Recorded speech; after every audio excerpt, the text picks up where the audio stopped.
Doubtnut पर आप पाएं कोटा के बेस्ट और टॉप टीचर्स जैसे एनवी सर, जीबी सर, आकांक्षा मैम की फ्री वीडियो लेक्चर्स। आज ही डाउनलोड कीजिए डाउटनेट ऐप। हेलो एवरीवन, जैसे कि आपको पता है कि हमने नीट का क्रैश कोर्स क्या कर रखा है, अपना स्टार्ट कर रखा है, जिसमें अब तक हमने ऑर्गेनिक कंप्लीट कर लिया, जितने भी चैप्टर्स थे सबको रिवाइज कर लिया, उन पे क्वेश्चंस कर लिए। इसके बाद हम मूव करें इनऑर्गेनिक पे। इनऑर्गेनिक भी हमारी कंप्लीट हो चुकी है, चाहे पी ब्लॉक हो, डी ब्लॉक हो, कोऑर्डिनेशन कंपाउंड हो, इवन मेटलर्जी भी हमने कंप्लीट किया है। तो इसके बाद हम नेक्स्ट अब मूव कर रहे हैं फिजिकल केमिस्ट्री पर। ठीक है, तो फिजिकल केमिस्ट्री में भी हम इसी तरीके से जितने भी हमारे चैप्टर्स हैं वन बाय वन सभी चैप्टर्स को डिस्कस करेंगे, उन पे बेस्ड न्यूमेरिकल्स करेंगे। तो फिजिकल केमिस्ट्री में सबसे पहले जो आपका चैप्टर आता है, जो सबसे पहले ही आपको पढ़ना पड़ता है, दैट इज मोल कॉन्सेप्ट। अगर मैं इस चैप्टर की बात करूं तो देखिए, फिजिकल केमिस्ट्री में जो भी आपके न्यूमेरिकल्स की अगर बात की जाए तो वो कैसे होते हैं, आपके फॉर्मूला बेस्ड होते हैं। ठीक है, बट मोल कॉन्सेप्ट चैप्टर की जब बात की जाए तो इस चैप्टर में आपके कोई बहुत सारे फॉर्मूलाज भी नहीं है, बस 3-4 चीजें हैं जिनमें आपको रिलेशन पता होना चाहिए। बट सबसे डिफिकल्ट चैप्टर भी बच्चों को मोल कॉन्सेप्ट ही लगता है। क्यों? क्योंकि बच्चों को यहाँ पर कॉन्सेप्ट नहीं लगाना आता, समझ में नहीं आता कब कौन सी चीज को कैसे हमें यूज करना है। तो आज वही चीज हम सीखेंगे कि कैसे आपको कोई भी अगर क्वेश्चन दे रखा है तो आप उस क्वेश्चन को कंप्लीट करेंगे। चलिए, तो पहले हमारा ये चैप्टर स्टार्ट करते हैं। जैसे कि पहले 2-4 टर्म्स की बात करूंगी मैं यहाँ पे। कोई आपसे पूछ ले एटोमिसिटी, राइट, कि एटोमिसिटी क्या होता है, तो एटोमिसिटी का मतलब है कोई भी मॉलिक्यूल है आपका, उसमें कितने नंबर ऑफ एटम्स आपके प्रेजेंट है। और राइट, जैसे कि अगर आपका O2 है तो यहाँ पे आपके 2 ऑक्सीजन के एटम्स प्रेजेंट हैं, तो इसकी एटोमिसिटी आप बोल देंगे 2। सिमिलरली अगर आपका यहाँ पे NO3 प्रेजेंट है, अगर इसकी एटोमिसिटी की आप बात करेंगे तो 3 ऑक्सीजन है, 1 नाइट्रोजन, 4 और 1 हाइड्रोजन, तो इसकी एटोमिसिटी क्या हो गई आपकी 5। उसके बाद एक आपका आता है कि मोलर मास और वेपर डेंसिटी में आपको रिलेशन पता होना चाहिए, जो कि क्या होता है आपका, कि जो आपका मॉलिक्यूलर मास है ये आपका 2 टाइम्स वेपर डेंसिटी के क्या होता है आपका इक्वल होता है। ठीक है, देन जो आपका मोल और मॉलिक्यूलर मास है उसमें तो आपको पता ही है कि जो आपका 1 मोल है वो आपकी किसके मॉलिक्यूलर मास या फिर अगर आपका एटम है तो एटॉमिक मास के बराबर होता है, मॉलिक्यूलर मास। और आपका यही 1 मोल जो है ये 6.023 इंटू 10⁻23। अब डिपेंड्स आप यहाँ पे किसकी बात कर रहे हो, 1 मोल एटम की बात कर रहे हो तो इतने नंबर ऑफ एटम्स होंगे आपके। और अगर आप एटम्स की बात नहीं कर रहे, मॉलिक्यूल है आपका कोई, तो यहाँ पे आपके मॉलिक्यूल्स आ जाएंगे। अगर इलेक्ट्रॉन्स की बात कर रहे हो तो इलेक्ट्रॉन्स आ जाएंगे, राइट, यही चीज होती है आपकी। एंड अब बात आता है कि मोल क्या होता है, मतलब अगर आपको मोल पता करना हो तो मोल क्या होता है। मोल का मतलब है, अगर आपको जो मोल्स होते हैं, नंबर ऑफ मोल्स, हम इनको N से डिनोट करते हैं। अगर आपको किसी केस में नंबर ऑफ मोल्स ही नहीं पता और आपको नंबर ऑफ मोल्स कैलकुलेट करने हैं, तो आप जिस भी कंपाउंड के लिए या जिस भी एटम के लिए नंबर ऑफ मोल्स निकाल रहे हैं, अगर आपको ये पता है कि हमने उसका कितना वेट लिया, ठीक है, मान लीजिए मैंने 15 ग्राम ऑक्सीजन ली है या फिर मैंने 6 ग्राम हाइड्रोजन लिया है और आपको इनके नंबर ऑफ मोल्स निकालने हैं, तो जो भी आपने वेट लिया वो डिवाइडेड बाय क्या करेंगे आप, उसका मॉलिक्यूलर मास या फिर एटॉमिक मास, राइट। अगर एटम है तो आप एटॉमिक मास में बात करेंगे और अगर आपका कंपाउंड है तो आप उसका मॉलिक्यूलर मास करेंगे, काउंट करेंगे। इस टाइप से निकल जाता है आपका नंबर ऑफ मोल्स। उसके बाद आपको एक और टर्म पता होगी कि जो आपका 1 मोल है वो आपका इक्वल होता है 22.4 लीटर के, 1 मोल। बट ये जो कंडीशन है, ये कंडीशन आपकी सिर्फ कब लगती है, गैस में लगती है। मतलब सॉलिड या फिर लिक्विड है कोई सब्सटेंस, तब आप ये नहीं लगाएंगे। अगर आपका 1 मोल गैस में, यहाँ पे ये लिखती हूँ कि 1 मोल जो गैस है, ठीक है, या फिर आप डिफाइन करेंगे कि जो अमाउंट ऑफ गैस है उसकी वॉल्यूम 22.4 लीटर होती है। कब? Standard temperature pressure, STP condition पे। स्टैंडर्ड टेम्परेचर क्या होता है, स्टैंडर्ड प्रेशर क्या होता है, तो देखिए स्टैंडर्ड टेम्परेचर का हो गया आपका 273 केल्विन और आपका प्रेशर यहाँ पे 1 atm प्रेशर हो या फिर 1 बार प्रेशर हो, दोनों ही कंडीशन में ये आपका फुलफिल हो जाएगा। ओके, तो चलिए अभी हम पहले जो हमारे क्वेश्चन है इस क्वेश्चन पे मूव करते हैं। देखिए जितने भी क्वेश्चंस आज मैंने लिए हैं, मैं बहुत डिफिकल्ट क्वेश्चंस नहीं ले रही हूँ। जिस टाइप की क्वेश्चंस आपके नीट के पेपर में अब तक आए हुए हैं या फिर बोलो AIPMT के पेपर में आए हुए हैं, उन्हीं क्वेश्चंस को हम यहाँ पर डिस्कस कर रहे हैं। तो सबसे पहला जो क्वेश्चन है ये कह रहे हैं सपोज द एलिमेंट्स। हमारे पास दो एलिमेंट हैं, एक x एलिमेंट है और एक y एलिमेंट है। ठीक है, कह रहे हैं कि जब x और y कंबाइन होते हैं तो ये आपके दो कंपाउंड्स बनाते हैं। एक होता है आपका XY2 एंड एक होता है X3Y2। अब आप इस चीज को बिल्कुल ऐसे समझिए जैसे कि आपका कार्बन और ऑक्सीजन है। कार्बन और ऑक्सीजन कंबाइन होते हैं तो ये आपका कार्बन मोनोऑक्साइड भी बना सकते हैं और कार्बन डाइऑक्साइड भी बना सकते हैं। डिपेंड करेगा ना कि आपका कार्बन और ऑक्सीजन किस रेशियो में कंबाइन हो रहा है। तो वैसे ही इन्होंने बोला कि x और y दो एलिमेंट थे कार्बन ऑक्सीजन की तरह, दो कंपाउंड बने, एक XY2 था और एक X3Y2 है। उसके बाद कह रहा है कि when 0.1 मोल ऑफ XY2। अब हमें इंफॉर्मेशन क्या दे रखी है पहले हम वो लिख लेते हैं। ये आपका XY2 कंपाउंड है, इधर मैं लिखती हूँ आपका X3Y2 कंपाउंड। दोनों की क्या क्या इंफॉर्मेशन है, तो बोला कि जो आपका XY2 है इसके number of moles of XY2 कितने हैं 0.1। ओके, एंड वेट 10 ग्राम, और जो इसका वेट है वो हमें दे दिया कि 10 ग्राम वेट लिया हमने इसका। उसके बाद कह रहा है कि 0.05 मोल है आपके X3Y2 के। तो मतलब अगर इसके नंबर ऑफ मोल्स की बात की जाए X3Y2, this one is equals to 0.05 mole और इसका वेट दिया है आपको 9 ग्राम। ठीक है, अब हमें कैलकुलेट क्या करना है, कह रहा है कि आपको x और y का एटॉमिक वेट कैलकुलेट करना है। ठीक है, अब देखिए मुझे नहीं पता कि एटॉमिक वेट कैसे निकालना है, राइट, बट अगर आपसे ये बात की जाए कि जो आपका X3Y2 है आप इसका निकालिए मॉलिक्यूलर मास। क्या निकालना है आपको, इसका मॉलिक्यूलर मास। तो किसी भी मॉलिक्यूल का आप मॉलिक्यूलर मास कैसे निकाल सकते हैं, जैसे ये आपका CO है, अगर आपको इसका मॉलिक्यूलर मास निकालना है तो आप कैसे निकालोगे, आप कार्बन का एटॉमिक मास ऐड करोगे। कार्बन का एटॉमिक मास आपका होता है कितना 12, और ऑक्सीजन का एटॉमिक मास ऐड करोगे जो कि होता है आपका 16। मतलब जो आपके इंडिविजुअल एटम्स होते हैं हम उनका एटॉमिक मास को ऐड करते हैं तब हमारा मॉलिक्यूलर मास निकलता है। तो जब आप X3Y2 के पहले मॉलिक्यूलर मास को अगर निकाल लें, अगर आपको इसको मॉलिक्यूलर मास पता चल जाए तो हम सोच सकते हैं कि शायद हम इंडिविजुअल X और Y का भी मास पता कर सकते हैं। और मॉलिक्यूलर मास कैसे निकलेगा, क्योंकि X3 है तो मतलब 3 टाइम्स जो आपका X है इसका मॉलिक्यूलर मास आएगा, प्लस Y कितना है 2, तो 2 टाइम्स आपका Y का जो एटॉमिक वेट है उसको जब ऐड करेंगे तो इस कंपाउंड का मॉलिक्यूलर मास आएगा। अब हम मॉलिक्यूलर मास कैसे निकालें, हमें तो वो भी नहीं पता। हमें दे क्या रखे हैं, हमें नंबर ऑफ मोल्स दे रखे हैं और वेट दे रखा है। अभी देखिए मैंने आपको नंबर ऑफ मोल्स, वेट और मॉलिक्यूलर मास में एक रिलेशन बताया था। बिल्कुल सिंपल सा रिलेशन है, यहाँ से आपको मॉलिक्यूलर मास इजीली निकाल सकते हैं। तो चलिए सबसे पहले हम क्या करते हैं, इनका मॉलिक्यूलर मास ही कैलकुलेट कर लेते हैं। तो अगर मॉलिक्यूलर मास कैलकुलेट करना है तो वेट से नंबर ऑफ मोल्स को आपने क्या करना है, यहाँ पे डिवाइड करना है, यही तो प्रोसेस होगी। तो मैं बोलती हूँ मैं मॉलिक्यूलर मास निकाल रही हूँ किसका, X3Y2 का, जो कि आपका बराबर है 3x plus 2y, capital X consider कर रही हूँ, 3x plus 2y, okay, equals to molecular mass आपका, यही ओपन करेंगे तो मॉलिक्यूलर मास यही चीज होगी, वो मैंने लिखा। अब मॉलिक्यूलर मास अगर निकालना है तो weight upon number of moles आएगा। वेट कितना दे रखा है आपको 9 ग्राम और नंबर ऑफ मोल्स हैं आपके 0.05।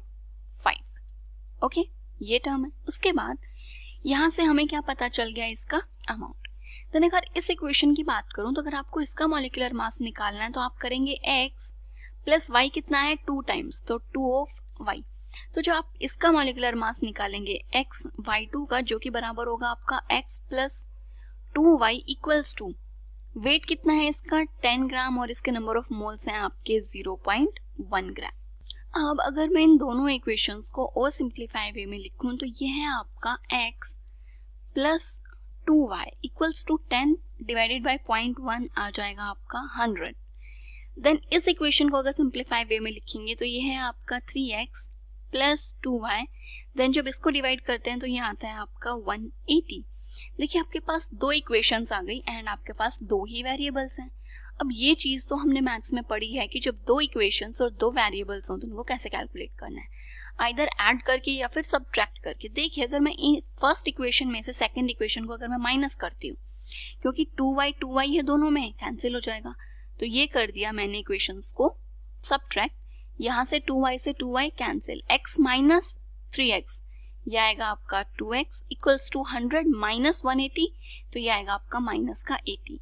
तो यहाँ से जो आपका x मतलब कि जो एटॉमिक वेट है x का वो कितना आ जाएगा आपका 40, बिकॉज x को हमने क्या किया था, इस x का एटॉमिक वेट ही कंसिडर किया था, तो एक का एटॉमिक वेट तो आ गया आपके पास 40। तो देखिए आंसर तो आपको यहीं से पता चल गया क्योंकि हमसे atomic weight of x and y पूछा था और x का निकाल लिया हमने 40, तो मतलब कि जो फर्स्ट ऑप्शन है यही आपका राइट आंसर होगा।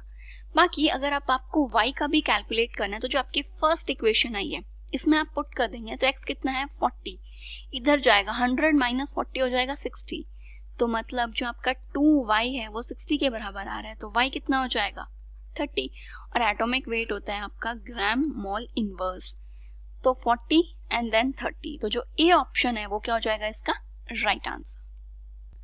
अब देखिए जो आपका नेक्स्ट क्वेश्चन है ये कह रहा है कि इफ एवोगैड्रो नंबर Na, जो आपका एवोगैड्रो नंबर है Na, उसको हमने चेंज किया फ्रॉम किस वैल्यू से 6.022 into 10 to power 23 mole inverse.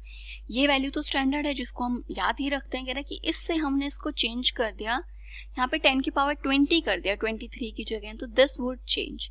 अगर आप एवोगैड्रो नंबर को चेंज कर रहे हो तो उसकी वजह से क्या चेंज होता है। देखिए अभी मैंने आपको एक चीज बताई थी कि जो आपका 1 मोल है, मान लीजिए मैं यहाँ पे ऑक्सीजन की बात कर रही हूँ, ऑक्सीजन एटम की बात कर रही हूँ, ठीक है, क्या बात कर रही हूँ मैं, ऑक्सीजन एटम की। तो जो आपका 1 मोल है वो किसके बराबर होता है, ऑक्सीजन एटम का मोल।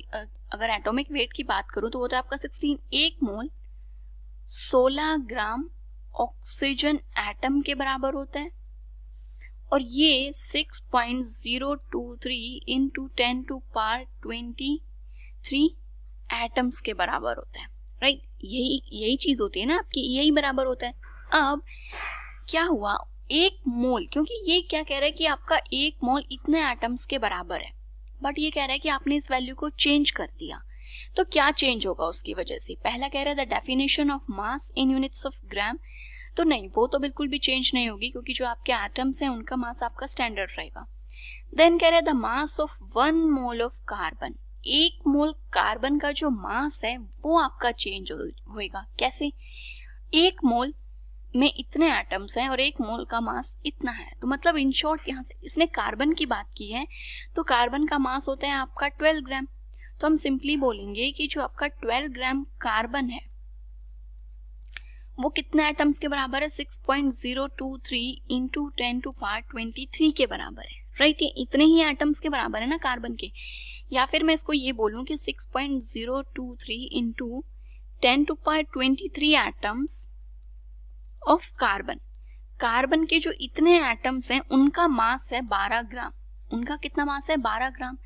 अब मैंने एटम्स कर दिए कम, और एक एटम का मास, यूनिटरी मेथड लगाओ, एक एटम का मास क्या होगा 12, 6.023 इंटू 10 टू पावर 23, बट हमें निकालने कितने का है 6.022 इंटू 10 टू पावर 22, सॉरी 20 है यहाँ पे, राइट 20 है, और इसको भी आप 2 ही कंसिडर कर लो क्योंकि यहाँ पे हमें 2 दे रखा है, हम नॉर्मली 2, 3 जो है वो याद रखते हैं, ठीक है।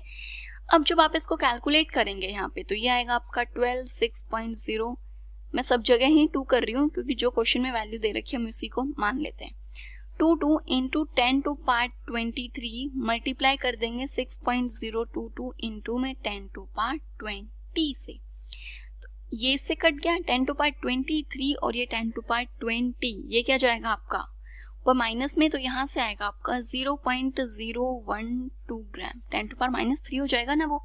तो अब देखिए इतने एटम्स का आपका जो मास है वो क्या हो रहा है यहाँ पे चेंज हो गया। तो अगर आप एवोगैड्रो नंबर को चेंज करेंगे तो वहां पे आप आपका जो मास है क्या है, 1 मोल एटम का जो मास है वो क्या हो जाएगा आपका, चेंज हो जाएगा। ओके उसके अलावा कह रहा है कि the ratio of chemical species to each other in a balanced equation. देखिए जो बैलेंस्ड इक्वेशन है उसमें केमिकल स्पीशीज के रेशियो पे कोई भी चेंज नहीं आएगा। जो एटम्स जिस हिसाब से रिएक्ट कर रहे हैं वो वैसे ही रिएक्ट करेंगे, उसी रेशियो में रिएक्ट करेंगे, और ना ही आपके एलिमेंट्स का रेशियो चेंज होगा आपके कंपाउंड्स में। तो जो चीज चेंज हो रही है वो हो रही है आपकी 1 मोल एटम का जो मास है वो चेंज हो रहा है। दैट मीन्स जो बी ऑप्शन है वो क्या हो जाएगा इसका राइट आंसर। अब देखिए जो हमारा नेक्स्ट क्वेश्चन है इसमें कह रहा है कि 20 ग्राम क्या है आपके पास मैग्नीशियम कार्बोनेट का सैंपल है जो कि डिकम्पोज हो रहा है। हीट करने पे हमें क्या देता है, कार्बन डाइऑक्साइड देता है और 8 ग्राम मैग्नीशियम ऑक्साइड देता है। तो आपको ये बताना है what will be the percentage purity of magnesium carbonate in this sample, कि इस सैंपल में मैग्नीशियम कार्बोनेट की प्योरिटी कितनी है। ठीक है ये आपको हमें बताना है। तो चलिए देखते हैं। तो कितना है, 20 ग्राम है आपके पास मैग्नीशियम कार्बोनेट। अगर मैं रिएक्शन की बात करूं तो ये है आपका MgCO3 और आपने मैग्नीशियम कार्बोनेट को हीट किया तो आपको मिला magnesium oxide plus carbon dioxide. Initially जो अमाउंट हमें दे रखा है वो ये दे रखा है कि मैग्नीशियम कार्बोनेट आपके पास 20 ग्राम है, जबकि जो आपका मैग्नीशियम ऑक्साइड है वो आपका सिर्फ 8 ग्राम फॉर्म हुआ है। ठीक है अब इस क्वेश्चन को करने के आपके पास 2 तरीके हैं। देखिए आपको एक चीज पता है कि जो आपका 1 मोल है वो आपके मॉलिक्यूलर मास के क्या होता है, बराबर होता है, राइट। तो या तो आप इस क्वेश्चन को मोल्स के टर्म में सॉल्व कर लीजिए या फिर आप इसको मॉलिक्यूलर मास के टर्म्स में सॉल्व करें। मतलब यहाँ से क्वेश्चन से हमें ये पता चल गया कि जो 1 मोल मैग्नीशियम कार्बोनेट है उससे हमें 1 मोल मैग्नीशियम ऑक्साइड मिल रहा है। तो हम पहले ये देखेंगे कि अगर हमारे पास 20 ग्राम मैग्नीशियम कार्बोनेट है तो एक्चुअल में उससे कितना मैग्नीशियम ऑक्साइड फॉर्म होता है, तभी तो हमें पता चलेगा कि कितना बना, मतलब प्योरिटी कितनी है, राइट। तो देखिए आप इसको इस तरीके से कर सकते हैं कि 1 मोल मैग्नीशियम कार्बोनेट से हमें 1 मोल मैग्नीशियम ऑक्साइड मिल रहा है, बट एक्चुअल जितना हमें अमाउंट दे रखा है वो कितने मोल्स हैं। तो मोल्स आप कैसे निकालते हो, जब भी आपको मोल्स निकालने होते हैं तो हम करते हैं वेट अपॉन में मॉलिक्यूलर वेट, राइट। अब वेट तो हमें मैग्नीशियम कार्बोनेट का दे ही रखा है तो दैट इज 20 मॉलिक्यूलर वेट। तो मॉलिक्यूलर वेट निकालोगे आप मैग्नीशियम कार्बोनेट का, मैग्नीशियम का एटॉमिक वेट है आपका 24, तो ये आ जाएगा 24 प्लस कार्बन का होता है 12 और ऑक्सीजन का कितना होता है 16, तो ये आएगा आपका 16 इंटू में 3 दैट इज 84। तो मतलब 20/84 ये क्या आ रहे हैं यहाँ से, इसके नंबर ऑफ मोल्स आ रहे हैं, that one is equals to 0.238 mole, right. इतने मोल्स आ रहे हैं। तो देखिए जब इसके 1 मोल से 1 मोल बन रहा था तो अगर इसके 0.238 मोल हैं तो मैग्नीशियम ऑक्साइड के भी 0.238 मोल्स ही फॉर्म होंगे। तो अब हम कैलकुलेट करते हैं अगर मैग्नीशियम ऑक्साइड के इतने मोल्स हैं तो इसका वेट कितना होगा, क्योंकि हमें तो फाइनली तो वेट दे रखे है ना, हम कंपैरिजन तो वेट में ही करेंगे। अब अगर आपको वेट निकालना है तो क्या करोगे, मोल्स और मॉलिक्यूलर वेट को मल्टीप्लाई कर दो। इसके मोल्स हैं आपके पास 0.238, मॉलिक्यूलर वेट कैलकुलेट करना। मैग्नीशियम ऑक्साइड का मॉलिक्यूलर वेट, मैग्नीशियम है 24 एंड वो है आपका 16, तो ये कितना हो जाएगा आपका 40 इंटू में 40 कर दिया। तो जब आप इसको सॉल्व कर रहे हैं तो ये आ रहा है आपका 9.52 ग्राम मैग्नीशियम ऑक्साइड। कहना क्या चाह रहा है अब क्वेश्चन कह रहा है कि अगर आपके पास 20 ग्राम मैग्नीशियम कार्बोनेट था तो उससे 9.52 ग्राम मैग्नीशियम ऑक्साइड बनना चाहिए था जब ये आपका 100% प्योर हो, बट ये बना कितना है, सिर्फ 8 ग्राम। मतलब मैग्नीशियम कार्बोनेट आपका कंप्लीटली प्योर नहीं था, कुछ ना कुछ उसमें इम्प्योरिटी थी। अब कितना अमाउंट आपका नहीं बना, यहाँ पे देखिए 8 ग्राम बना है, बनना चाहिए था 9.52 ग्राम। तो यहाँ से जब आप परसेंटेज ऑफ प्योरिटी निकालेंगे वो कैसे बना, कितना 8 ग्राम बनना चाहिए था, 9.52 ग्राम इंटू में 100, ऐसे ही तो निकलेगी परसेंटेज प्योरिटी।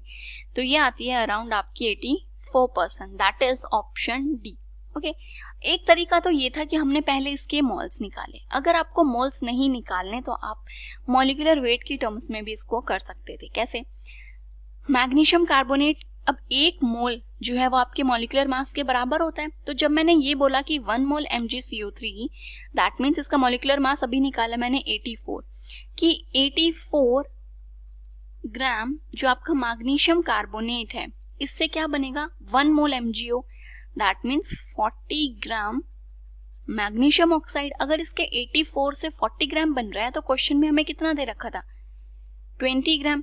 तो 20 ग्राम से कितना बनेगा, यूनिटरी मेथड लगाना है यहाँ पे तो आपको, तो 40/84 इंटू में 20, तो यहाँ से भी मैग्नीशियम ऑक्साइड का वेट आता 9.52 ग्राम। ओके तो ये मिल गया, 8 हमें दिया ही हुआ था, तो फिर से आप परसेंटेज प्योरिटी निकाल लेते हैं। तो इट्स अप टू यू कि आपको दिमाग में कौन सा मेथड आता है। तो देखिए मेरा फंडा ये है कि जब अगर आपको वेट दे रखा है तो आप मॉलिक्यूलर वेट की टर्म्स में ही करो, क्योंकि क्वेश्चन जल्दी और इजी हो जाएगा। इसमें पहले आपने मोल्स बनाए फिर मोल्स को वेट में कन्वर्ट किया, क्यों करना इतना लफड़ा, राइट? तो जो वेट दे रखा है तो मॉलिक्यूलर वेट की ही टर्म्स में बात करो, लेकिन जब आपको क्वेश्चंस में मोल दे रखे हैं तो आप मोल की टर्म्स में ही बात करो। मतलब जो क्वेश्चन में दे रखे हैं ना उसी हिसाब से अपने क्वेश्चन को सॉल्व करो। आई थिंक वो मेथड आपका ज्यादा इजी और बेटर होता है। ओके चलिए नेक्स्ट क्वेश्चन पे मूव करते हैं। अब देखिए, अब आपको 2-3 चीजें बताती हूँ मैं, परसेंटेज क्या होता है आपका, राइट? जैसे कि आपको इस क्वेश्चन में ही दिया हुआ है 16.9%। अब इस 16.9% का मतलब क्या है वो आपको समझना है। तो देखिए एक होता है आपका मास परसेंट, एक होता है आपका वॉल्यूम परसेंट, एक होता है आपका मास बाय वॉल्यूम परसेंट। ये होती हैं आपकी 3 टर्म्स। एंड जो 2 इंपॉर्टेंट परसेंटेज होती है वो होती है आपकी एक तो मास परसेंट और एक मास बाय वॉल्यूम परसेंट। इस मास परसेंट को ही कई बार हम ऐसे लिख देते हैं वेट बाय वेट परसेंट। अब इसका मतलब क्या है? मास परसेंटेज का मतलब है आपका मास ऑफ गिवन कंपोनेंट, मतलब जो भी कंपोनेंट आपको दे रखा है, कंपाउंड दे रखा है, उसका मास डिवाइडेड बाय लेते हैं हम मास ऑफ सॉल्यूशन। और क्योंकि आप परसेंटेज निकाल रहे हो तो इनटू में क्या आ जाएगा आपका 100। ये फॉर्मूला होता है मास परसेंटेज का। मतलब कि गिवन कंपोनेंट, मतलब मान लो आपको कोई भी कंपाउंड दे दिया, एक एक्स कंपाउंड है, उसका कितना अमाउंट है, कितना वेट है, 10 ग्राम है, 5 ग्राम है, 8 ग्राम है, वो अमाउंट, और कितने सॉल्यूशन में, मतलब कितना सॉल्यूशन का आपने मास लिया है उसमें उसको डिसॉल्व करने के लिए, वो इनटू में 100। ओके अब अगर आपको कभी मास परसेंटेज दे रखी हो, कोई सॉल्यूशन दे दिया और बोला कि इसका A% है, इस A% का मतलब होता है कि A ग्राम वो कंपोनेंट, A ग्राम उस कंपोनेंट का हमने 100 ग्राम सॉल्यूशन में क्या किया है, डिसॉल्व किया। हम स्टैंडर्ड लेके चलते हैं कि हमने 100 ग्राम सॉल्यूशन में डिसॉल्व किया, ठीक है। इसी तरीके से अगर आप मास परसेंट वॉल्यूम की बात करेंगे तो यहाँ पे वॉल्यूम ऑफ सॉल्यूशन आ जाएगा मास की बजाय। तो उस केस में आप कहेंगे कि A ग्राम जो आपका कंपोनेंट है उसको हमने 100 ml जो आपका सॉल्यूशन है उसमें हमने क्या किया है, उसको डिसॉल्व किया है। ओके वॉल्यूम बाय वॉल्यूम का मतलब है दोनों टर्म्स वॉल्यूम में होंगी। जैसे ये था कि A वॉल्यूम मतलब A ml जो है आपका, क्या बोलेंगे हम कि जो A ml है उसको हमने डिसॉल्व किया है किसमें, 100 ml ऑफ वाटर में, 100 ml ऑफ जो भी आपका सॉल्यूशन है उसमें, ठीक है। तो ये क्या होती हैं आपकी टर्म्स। अब हम क्वेश्चन पे मूव करते हैं कि ये क्वेश्चन हमें क्या कह रहे हैं।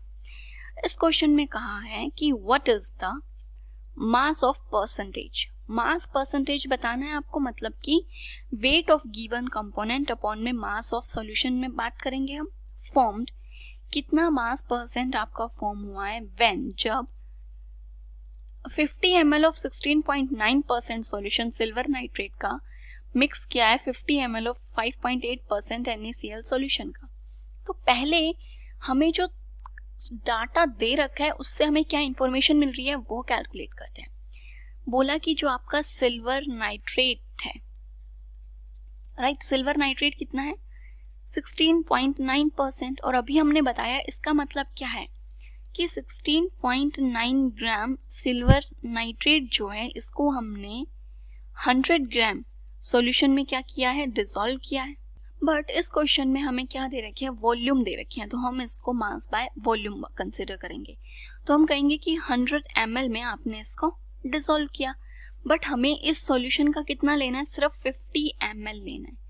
अगर 100 ml में इतना ग्राम है तो आप सोच सकते हैं 50 ml में कितना होगा, इसका जस्ट हाफ कर दूं मैं, तो मतलब ये हो जाएगा आपका 8.45 ग्राम। मतलब कि सिल्वर नाइट्रेट का अमाउंट आपको पता चल चुका है।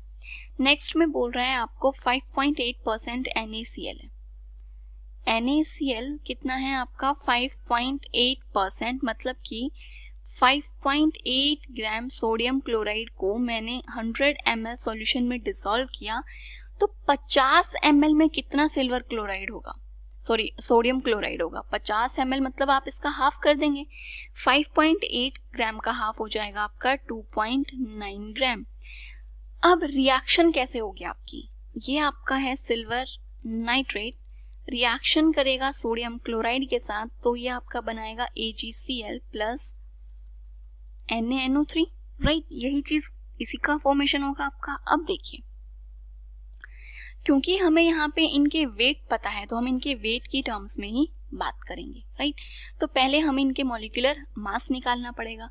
तो सिल्वर नाइट्रेट का अगर मॉलिक्यूलर मास निकालना है तो हमें दे रखा है कि सिल्वर है 107.8, ओके 107.8, एक नाइट्रोजन है जो कि है आपकी 14 ग्राम, एंड देन ऑक्सीजन कितनी है आपकी 3, और ये हो जाएगा आपका 16, तो ये होगा आपका 16 into 3, राइट।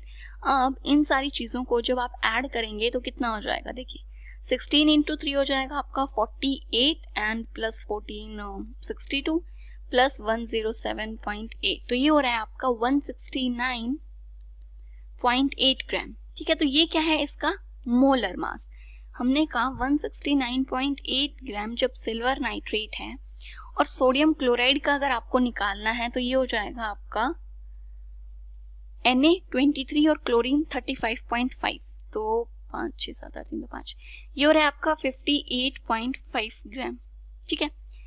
इतना ग्राम AgNO3 और इतना ग्राम जो आपका NaCl है वो क्या कर रहे हैं, आपके रिएक्ट करते हैं, तब आपका सिल्वर क्लोराइड और सोडियम नाइट्रेट की कुछ ना कुछ फॉर्मेशन होगी। बट हमें दिया कितना है, हमें कह रहा है कि 8.45 ग्राम सिल्वर नाइट्रेट है आपके पास, 8.45 ग्राम क्या है आपके पास, सिल्वर नाइट्रेट है।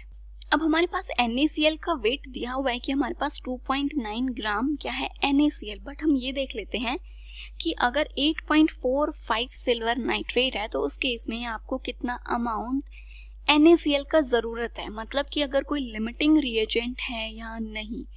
तो लिमिटिंग रिएजेंट कैसे निकालते, दोनों का अमाउंट आपको पता है।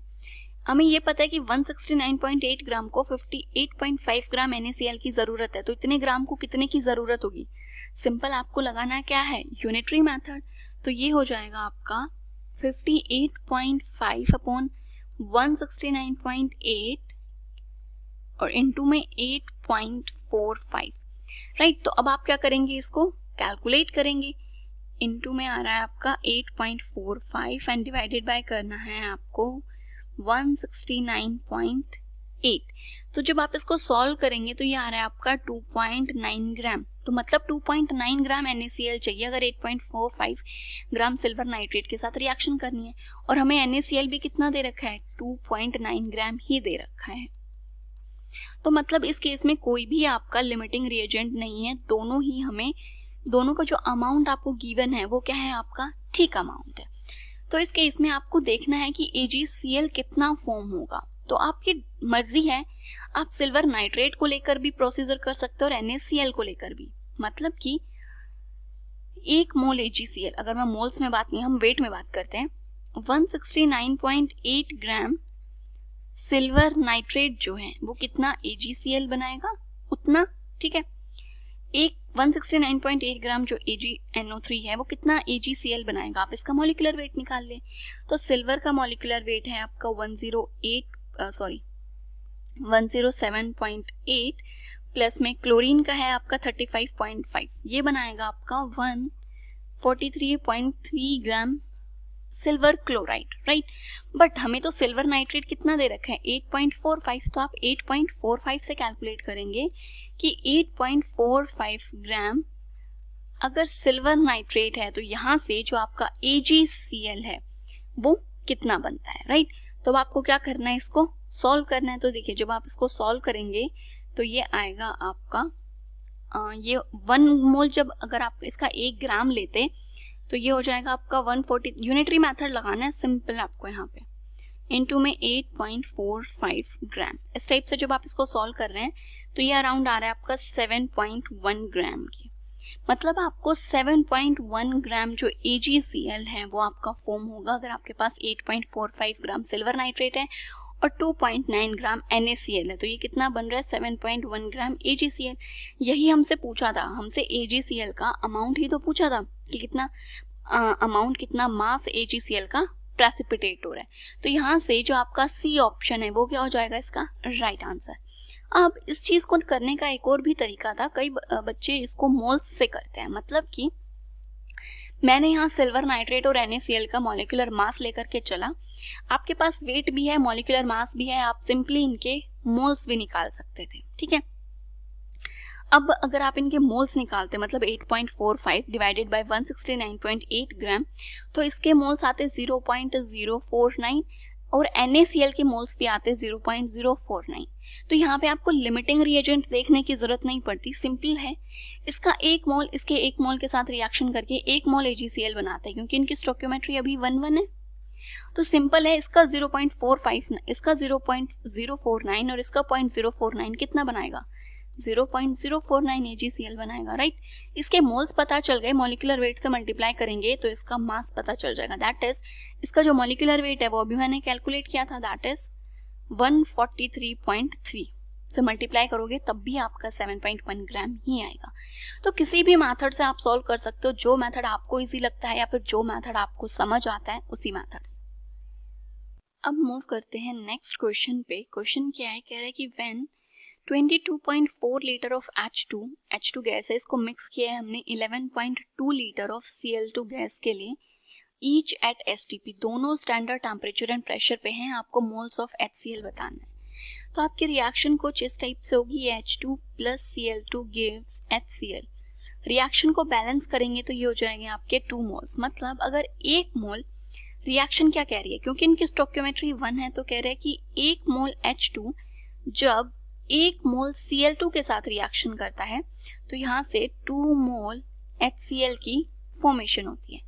अब क्वेश्चन में हमें जो इन्फॉर्मेशन दे रखी है वो है स्टैंडर्ड टेम्परेचर प्रेशर पे। आपको पता है कि एट STP, हम क्या बोलेंगे एट STP गैस के लिए एक चीज बताई थी मैंने अभी आपको कि 1 मोल ऑफ गैस जो है वो बराबर होती है 22.4 लीटर के, राइट। अब H2 भी आपकी एक गैस है, इवन Cl2 भी क्या है आपकी गैस और HCl भी क्या है आपकी गैस। क्वेश्चन में भी आपको दे ही रखा है। तो कह रहा है कि इनिशियली जो हमें इंफॉर्मेशन गिवन है या फिर इनिशियली मैं बात करूं तो आपको हाइड्रोजन कितना दे रखे 22.4 लीटर, मिक्स किया हमने 11.2 लीटर Cl2 गैस के साथ STP कंडीशन पे। तो यहाँ से आपको पता है कि जो 22.4 लीटर है यह आपका गैस में 1 मोल के बराबर होता है। तो मतलब इनिशियली हमें हाइड्रोजन 1 मोल दे रखी है और Cl2 गैस क्योंकि ये 11.2 है, मतलब सिंपली पता चल रहा है कि ये तो आपका क्या है हाफ है, राइट। या फिर आप 11.2 को 22.4 से डिवाइड करेंगे तो ये आ जाएगा आपका 0.5। तो मतलब ये हमें 0.5 मोल दे रखा है, ठीक है। ये हमें मोल्स दे रखे हैं। ये इंफॉर्मेशन जो लिखी है ये मैंने लिखी है कि हमारी रिएक्शन जो है वो क्या कहती है, वो कह रही है कि 1 मोल H2 1 मोल Cl2 के साथ रिएक्शन करता है। बट यहाँ पे हमें 1 मोल H2 है बट Cl2 0.5 मोल है, मतलब 0.5 हाइड्रोजन 0.5 मोल Cl2 के साथ रिएक्ट कर जाएगा, उसके बाद 0.5 मोल हाइड्रोजन क्या हो जाएगा यहाँ पे लेफ्ट। इसका मतलब जो आपका Cl2 है ये यहाँ पे क्या है आपका एक लिमिटिंग रिएजेंट है, क्योंकि 1 मोल को 1 मोल Cl2 चाहिए और Cl2 का अमाउंट यहाँ पे कम है, और जो आपका लिमिटिंग रिएजेंट होता है आपकी रिएक्शन उसी के साथ प्रोसीड होगी, क्योंकि ये तो आपका रिएक्शन में बच जाएगा ना, जो सब खत्म हो जाएगा बिल्कुल ही, उसी के साथ हम देखेंगे। तो 1 मोल Cl2 से आपको देखिए 1 मोल Cl2 से कितना मिल रहा था, 2 मोल HCl मिल रहा था। ये हमें रिएक्शन कहती है, बट हमें दे तो एक्चुअल में 0.5 मोल Cl2 है। तो 0.5 मोल Cl2 से कितना HCl मिलेगा, ऑब्वियस है उसका हाफ कर दो, 1 मोल HCl की फॉर्मेशन होगी। तो हमसे मोल्स ऑफ HCl ही तो पूछा था क्वेश्चन में, तो उसका आंसर आएगा 1 मोल HCl। तो दैट मीन्स जो ऑप्शन ए है वो क्या हो जाएगा इसका राइट आंसर। अब जो हमारा नेक्स्ट क्वेश्चन है ये क्या कह रहा है कि which has maximum number of molecules, किस में सबसे ज्यादा मॉलिक्यूल्स हैं। इसके लिए मैंने आपको स्टार्टिंग में ही एक बात बताई थी कि जो आपका 1 मोल होता है, 1 मोल कोई भी कंपाउंड है उसमें 6.023 इंटू 10⁻23 क्या होते हैं आपके मॉलिक्यूल्स होते हैं, या फिर हम इस टर्म को बोलते हैं Na मॉलिक्यूल्स होते हैं, राइट। 1 मोल में अगर हम इन जितने भी हमें ये कंपाउंड्स दे रखे हैं इनके क्या निकालने, मोल निकालने, तो हमें पता चल जाएगा कि किस में कितने नंबर ऑफ मॉलिक्यूल्स आपके प्रेजेंट हैं। तो सबसे पहले बात करूंगी मैं 7 ग्राम की, और आपको पता है कि जो आपके मोल्स हैं वो आप कैसे कैलकुलेट करते हैं, मोल्स होता है आपका वेट अपॉन में मॉलिक्यूलर वेट। वेट कितना दे रखा है 7, मॉलिक्यूलर वेट N2 का हमें कितना कैलकुलेट करना है। एक नाइट्रोजन का होता है आपका 14 इंटू 2 कितना हो गया 28, तो 7/28 जब आप इसको कैलकुलेट करते हैं तो ये आता है आपका 0.25 मोल। एक मोल अगर इतना Na दे रहा है तो 0.25 मोल कितना देगा, सिंपल है 0.25 Na मॉलिक्यूल्स, ठीक है। तो मतलब इसमें हमें इतने मॉलिक्यूल्स मिल रहे हैं। सेकंड की अगर बात करूं तो सेम 2 ग्राम है, मॉलिक्यूलर वेट एक हाइड्रोजन एटम का 1 होता है, तो 2 हाइड्रोजन के लिए कितना हो जाएगा 2, तो ये तो सिंपली आपका 1 मोल आ गया, और 1 मोल में तो Na ही मॉलिक्यूल्स होते हैं, ठीक है। नेक्स्ट है 16 ग्राम NO2, तो ये हो जाएगा 16, NO2 का मॉलिक्यूलर मास निकालना है, तो नाइट्रोजन का होता है 14 प्लस ऑक्सीजन का होता है 16 इंटू में 2, 16 इंटू 2 32, और ये हो जाएगा आपका 46। तो 16/46 जब आप सॉल्व करेंगे तो ये आएगा आपका 0.348 मोल्स, और जितने भी मोल्स आए हैं उनको आपको क्या करना है Na से मल्टीप्लाई करना है। तो इसमें इतने मॉलिक्यूल्स हो गए, ये क्या हो गए आपके मॉलिक्यूल्स। नेक्स्ट है आपका 16 ग्राम O2, दैट इज 16, 2 ऑक्सीजन है तो 16 दूनी 32, मतलब 0.5 मोल आ गए इसके। तो मॉलिक्यूल्स कितने होंगे 0.5 Na मॉलिक्यूल्स। अब आपको पता है कि Na जो मॉलिक्यूल है, मैक्सिमम नंबर ऑफ मॉलिक्यूल्स की बात की है, तो Na जो मॉलिक्यूल्स है वो सबसे ज्यादा है, क्योंकि बाकी सभी में जो हमारी क्वांटिटी है वो पॉइंट में है। 0.25 का मतलब होता है 1/4, मतलब कि आप 6.023 इंटू 10⁻23 का 1/4 पार्ट मॉलिक्यूल्स है इसमें। इसका मतलब है 1/2, उसके 1/2 मतलब हाफ मॉलिक्यूल्स है। तो सबसे ज्यादा जो नंबर ऑफ मॉलिक्यूल्स हैं वो है आपके 2 ग्राम हाइड्रोजन में, दैट मीन्स जो बी ऑप्शन है वो क्या है इसका राइट आंसर।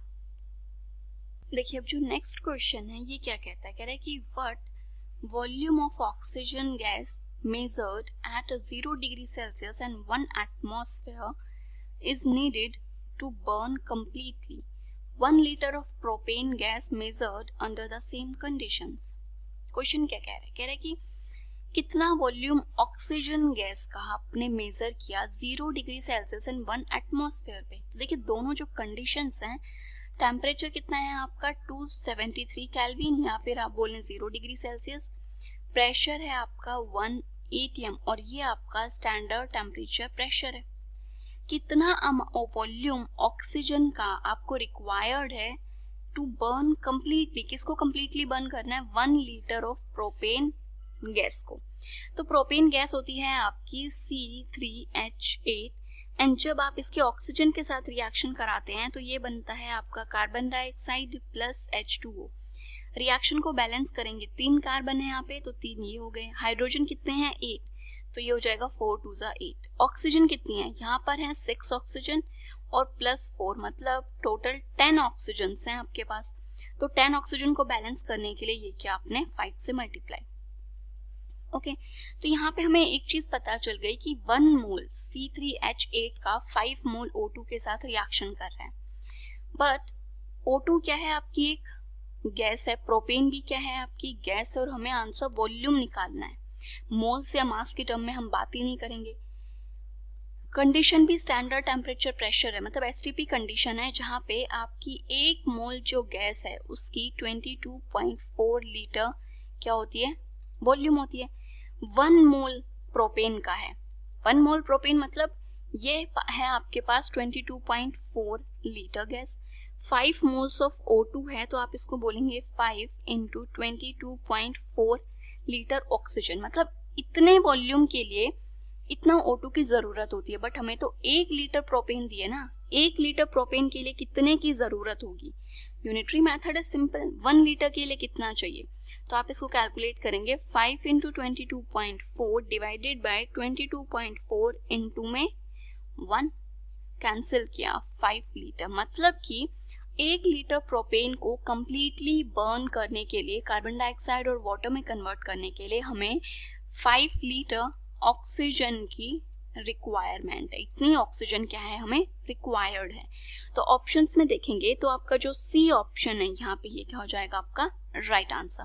तो देखिए मोल कॉन्सेप्ट पे आपके जिस टाइप के भी क्वेश्चंस पूछे जाते हैं मेनली वो क्वेश्चंस मैंने आपके डिस्कस कर लिए हैं। आई होप आपको क्वेश्चन समझ में आ गए होंगे और आपको तरीका भी समझ आ गया कि आपको किस टाइप से क्वेश्चंस में डील करना है। क्लास 6 से 12 से लेके नीट IIT JEE मेंस और एडवांस के लेवल तक 10 मिलियन से ज़्यादा स्टूडेंट्स का भरोसा। आज ही डाउनलोड करें डाउटनेट ऐप या व्हाट्सएप कीजिए अपने डाउट्स 8400 400 400 पर।